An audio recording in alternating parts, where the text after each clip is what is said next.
ሰላም ጤና ይስጥልን ወደ ሸገር ታይምስ ቤተሰቦች እንደምናላችሁ የሰዓቱ ዜናችን ነው ተጀመረ እንደተለመደው አበይት ነጥቦችን አስቀድመን እናስተዋውቃችሁ። ብርቱካን ተመስገንን ጨምሮ በሽብር ወንጀል በተጠረጠሩ ግለሰቦችና የኢቢኤስ ሰራተኞች ላይ ተጨማሪ የ14 ቀን የምርመራ ጊዜ ተፈቅዷል። የችሎት መረጃ የዜናችን ትኩረት ነው። በሱዳን የህወሓት ጦር ክንፍ ነው የተባለው ኃይል ካርቱም ከተማ መግባቱ እየተነገረ ነው። የሱዳን ብሔራዊ ጦርን ተከትሎ ካርቱም ገብቷል የተባለው የሳምሪ ቡድን በተመለከተ የተሰራጩ መረጃዎች የዜናችን ትኩረት ናቸው። የኢትዮጵያ ህዝብ ተወካዮች ምክር ቤት አባላት ህወሓት ላይ እርምጃ ይወሰድ ይለይልን የታመቀው ትግስታችን ይብቃ የሚል ክርክር ተነስቷል። በፓርላማ የተጠየቀውን ጉዳይ በተመለከተም ዜናችን ዝርዝር መረጃ ይዟል። የፋኖ መሪዎችን እየመሩ ከሚገኙ ወታደራዊ አዛዦች መካከል አንዱ የሆኑት ጀነራል ተፈራ ማሞ ከህወሓትና ከኤርትራ ጋር ወዳጅነት መመስረቱ አይቀርም ሲሉ የተናገሩትን ጉዳይም ዜናችን ይመለከተዋል። በዛሬው ዕለት ለ12 ባንኮች በጨረታ መልኩ የተሰራጨውን $50 ሚሊዮን በተመለከተ ከኢትዮጵያ ብሔራዊ ባንክ የተሰጠውን መግለጫ ዜናችን ይመለከተዋል። እንደተለመደው ያደመጣችሁን አብራችሁን ቆዩ። የቻናላችን የዘወትር አክብሮታዊ ግብዣ ነው። ወደ ቀዳሚ ጉዳያችን እናምራችሁ።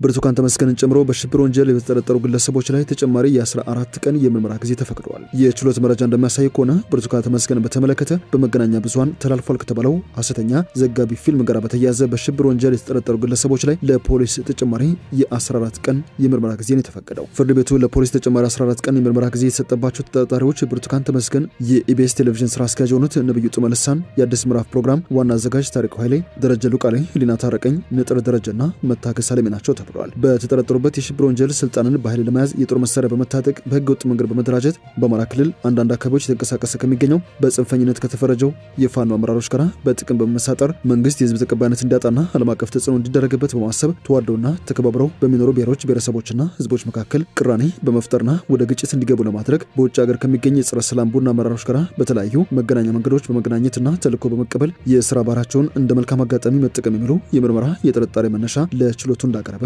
የችሎት መረጃ ያሳያል። ፖሊስም የምርመራ ስራውን በሰውና በሰነድ ማስረጃ በስፋት ማጣራት እንዲችል 14 ተጨማሪ ቀናት ይፈቀድልኝ ሲል ባሳለፍነው ዓርብ መጠየቁን ተከትሎ ፍርድ ቤቱ በዛሬው ዕለት የፖሊስ ጥያቄን በመቀበል 14 የምርመራ ቀን ፈቅዷል። ያሰባሰበው መረጃና ቀሪ የምርመራ ስራ ለፌደራል ከፍተኛ ፍርድ ቤት ልደታ ምድብ አንደኛ ጊዜ ቀጠሮ ችሎት ማቅረቡን መረጃ ያሳያል። የህዝብ ተወካዮች ምክር ቤት ህወሓት ላይ እርምጃ እንዲወሰድና የታመቀው ትግስት እንዲበቃ ጥያቄ አቅርበዋል። የኢትዮጵያ ዜጎች ለማህበራዊ ፍትህ ኢዜማ የፓርላማ ተወካዮች በህወሓት ላይ እርምጃ እንዲወሰድ ዛሬም ጠይቀዋል። መጋቢት 11 ቀን 2017 በነበረ የፓርላማ ውሎም በተመሳሳይ ሌላኛው የኢዜማ ተወካይ ህወሓት አደብ እንዲገዛ ጠቅላይ ሚኒስትሩ መጠየቃቸው አይዘነጋም። የኢትዮጵያ ዜጎች ለማህበራዊ ፍትህ ኢዜማ የፓርላማ ተወካይን ጥያቄ ያቀረቡት በዛሬው ዕለት በተካሄደው የህዝብ ተወካዮች ምክር ቤት 22ኛ መደበኛ ስብሰባ ሲሆን ምክር ቤቱ የትግራይ ግዛት አስተዳደርን የስልጣን ቆይታ ለተጨማሪ 1 ዓመት ማራዘም የሚያስችል ማሻሻያዎችን በአብላጫ ድምጽ አጽድቀዋል። አወቀ ሐምዛ የተባሉት የፓርላማ አባል በጊዜ አስተዳደሩ አፈጻጸም ግምገማ ለምን እንዳልቀረበ የጊዜ አስተዳደሩ ውጤታማ ስራ እንዳያከናውን እንቅፋት የሆኑ ወታደራዊና ሲቪል አመራሮች ለምን በሕግ አልተጠየቁም፣ ለምን ለፍርድ አልቀረቡም ሲሉ ጠይቀዋል። የፓርላማ አባሎች ሲቀጥሉ ከአንድ ሳምንት በፊት የወጣውን የመከላከያ ሰራዊት መግለጫን ያስታውሳሉ። መግለጫቸው ብርጋዴር ጀነራል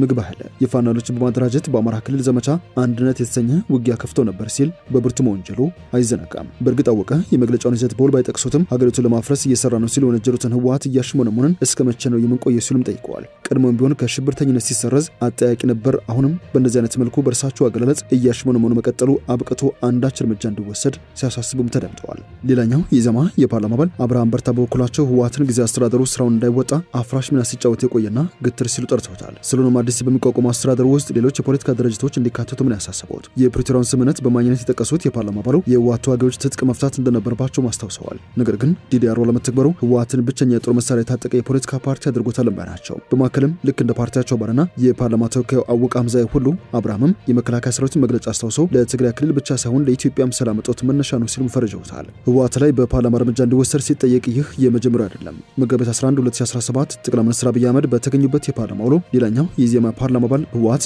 አደብ እንዲገዛ መጠየቃቸው አይዘነጋም። የኢትዮጵያ ዜጎች ለማህበራዊ ፍትህ ፓርቲ ኢዜማ የእዣ ምርጫ ክልል የፓርላማ ተወካይ የሆኑት ባርጠማ ፈቃዱ ለትግራይ ሁኔታ ማዕከላዊ መንግስት ልባት ለምን አይሰጥም ሲሉ ተመሳሳይ ጥያቄ አንስተው ነበር። ህወሓት እስከመቼ ሰላም እየነሳ ይኖራል ሲሉ ማጽኖት ሰጥተዋል። ግንባሩ ባለው የስልጣን ሱስ የትግራይ ህዝብን እረፍት በመንሳት ሰላም እንዳይኖር የፕሪቶሪያው ስምምነት እየጣሰ ይገኛል ሲሉ አቶ ባርጠማ ወንጅለውም ነበር። የፌደራል መንግስት የትግራይ ሁኔታን ማስተናገድ ያለበት በፕሪቶሪያ በተፈረመው ስምምነት መሰረት መሆን እንደሚገባው ባርጠማ መላክተው ተደራዳሪ ፌደራል መንግስትን ጨምሮ ብልጽግናን በትግራይ የሚንቀሳቀሱ ኃይሎችን ያካተተ ክልሉን የሚመራ ጤነኛ አደረጃጀት መፍጠር ያለበትም ይመስለኛል ሲሉም ጠቅላይ ሚኒስትሩ ለጉዳዩ ትኩረት እንዲሰጡ ማሳሰባቸው የጥቂት ቀናት ትውስታ ነው። ከዚህ ጋር በተያያዘ የህወሓት ጦር የሱዳን ክንፍ ካርቱም ከተማ መግባቱ የተሰማ ነው። በሰሜን ኢትዮጵያ ጦርነት መጀመሪያ ሰሞን ከወልቃይት ወይንም ከምዕራብ ትግራይ ወደ ሱዳን እንደተሻገረ ሲነገርለት የቆየውና ሳምሪ በሚል መጠሪያ የሚታወቀው የታጠቀ ቡድን ካርቱም እንደገባ ተሰምቷል። በማህበራዊ ትስስር ገጾች የተሰራጩ ምስሎች እንደዚሁም ተንቀሳቃሽ ምስሎች እንደማሳየት ከሆነ የኃይል የሱዳን ብሔራዊ ጦርን ተከትሎ ነው ካርቱም ከተማ ገብቷል የተባለው። የታጠቀው ቡድን በሰሜን ኢትዮጵያ ጦርነት መጀመሪያ ሰሞን በማይካድራ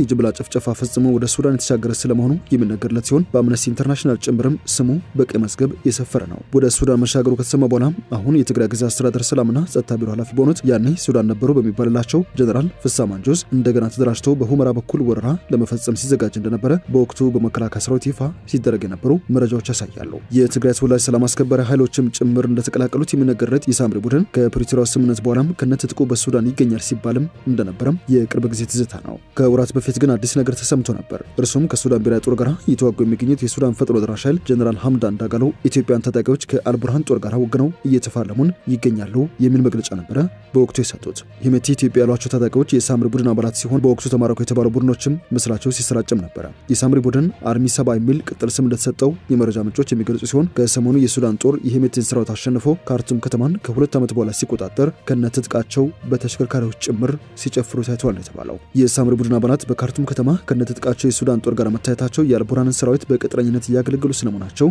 ያረጋገጠ ክስተት ነው ሲሉ መረጃዎቹ አስረድተዋል። ከዚህ ጋር በተያያዘ ጀነራል ሐምዳን ዳጋሎ ወይንም ሄሜቲ ጦርነቱ አልበቃም ሲሉ ተደምጠዋል። የሱዳን ፈጥኖ ደራሽ አዛዥ ጀነራል መሐመድ ዳጋሎ ሰራዊታቸው ከዋና ከተማ ካርቱም ማፈግፈጉን ተከትሎ ነው ይህን መግለጫ ያሰጡት። ባለፈው ሳምንት በካርቱም ከተማ መዳረሻና በከተማው በተደረገ ጠንካራ ውጊያ የመከላከያ ኃይሉ የፈጥኖ ደራሹን ይዞታ ማስለቀቁ በሰፊው ተዘግቧል። ጦራቸው ድል ከተደረገ በኋላ በማህበራዊ ትስስር ገጽ ብቅ ያሉት ጀነራል ዳጋሎ ከዋና ከተማው በወታደራዊ ስትራቴጂ ማፈግፈጋቸውን ተናግረዋል። በማያያዝም ጦርነቱ ተጀመረ እንጂ አላበቃም ሲሉ ነው የተደመጡት። ሁለተኛ ዓመቱን የተሻገረው የሱዳን እርስ በርስ ጦርነት 50 ሚሊዮን ሰዎችን ለረሃብ አጋልጧል። 12 ሚሊዮን የሚሆኑት ለስደት ሲዳረግ በ10 ሰዎች የሚቆጠሩ ንጹሃን ህይወት እንደተቀጠፈ ነው መረጃዎች የሚያሳዩት።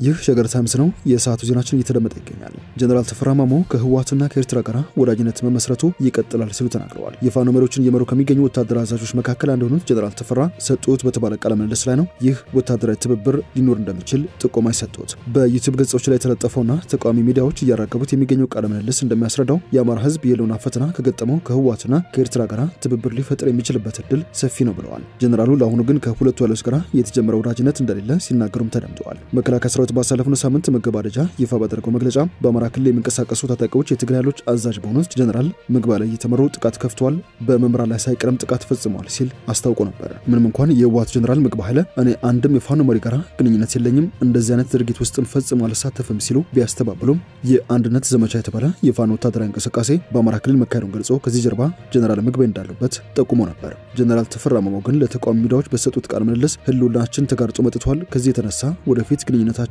ከህወሓትና ከኤርትራ ጋር ሊፈጠር ይችላል ሲሉ የተናገሩበት ቃለ ምልልስ የብዙዎች መነጋገሪያ ርዕሰ ነጥብ ሆኗል። በዛሬው ዕለት የኢትዮጵያ ብሔራዊ ባንክ 50 ሚሊዮን ዶላር ለ12 ባንኮች በጨረታ አከፋፍሏል።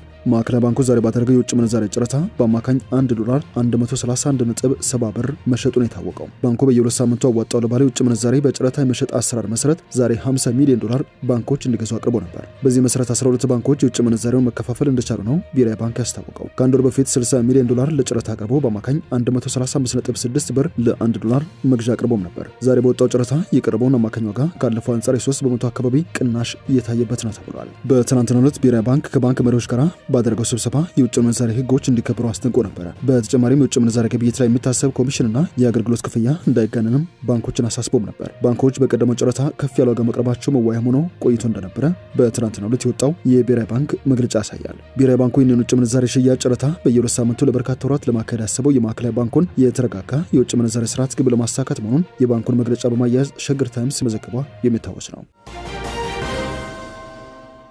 ወደ መጨረሻ ጉዳያችን እናምራችሁ።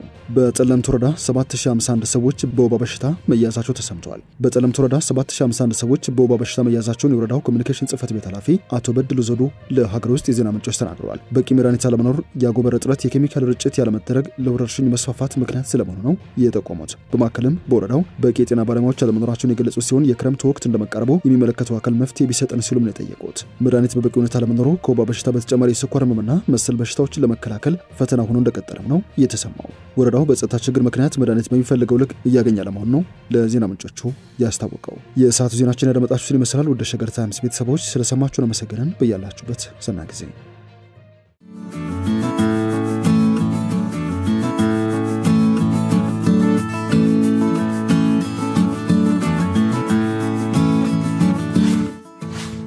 ሸገር ታይምስ ሚዲያን ሰብስክራይብ በማድረግና ደወሉን በመጫን ይከተሉን።